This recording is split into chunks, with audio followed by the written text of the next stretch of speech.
Guys আজকে চলে আসলাম আমাদের এই বাগানে। তো দেখতেই পাচ্ছ অনেক কাঁঠাল ধরছে কিন্তু আমাদের কাছে। এই যে অনেকগুলো কাঁঠাল ধরতেছে।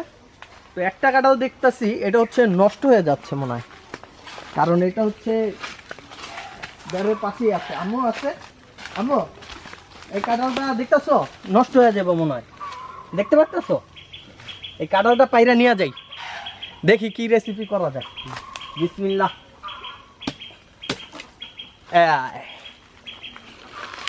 চলো বাড়িতে। গাইস এই কাঁঠালটা দিয়া আম্মা একটা রেসিপি করবে, জানি না কি করবে, তোমরা দেখো কিন্তু ফুল ভিডিওটা।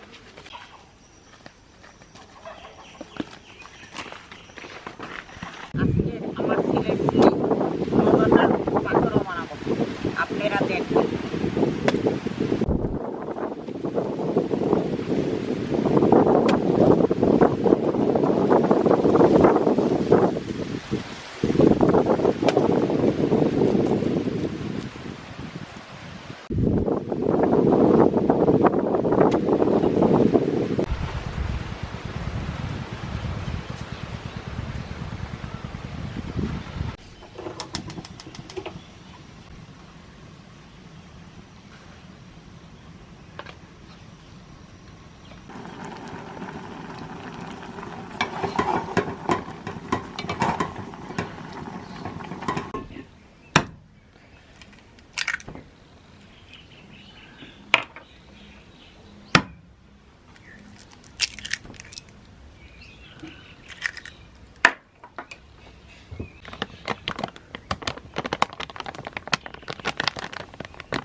মা আজকে আমার জন্য ওই কাঁঠালের পাকোড়া বানাইছে, দেখি একটু খায় কেমন।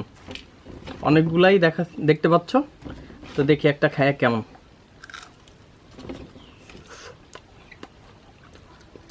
এটা কোনো সময় খাওয়ায় না, ফার্স্ট টাইম ট্রাই করলাম, অনেক মজা হয়েছে গ্যাস পাকোড়াটা। মা এটা এটা কিভাবে বানাইলা তুমি? এটা কাঁঠাল দিয়ে বানাইছি, কাঁঠাল দিছি, ডিম দিছি, চিনি দিছি। আসলে খুব মজা হয়েছে, খুবই মজা হয়েছে। তো গাইস আজকের ভিডিওটা এই পর্যন্তই। ভালো লাগলে অবশ্যই লাইক কমেন্ট শেয়ার করে দিল। আল্লাহ হাফেজ।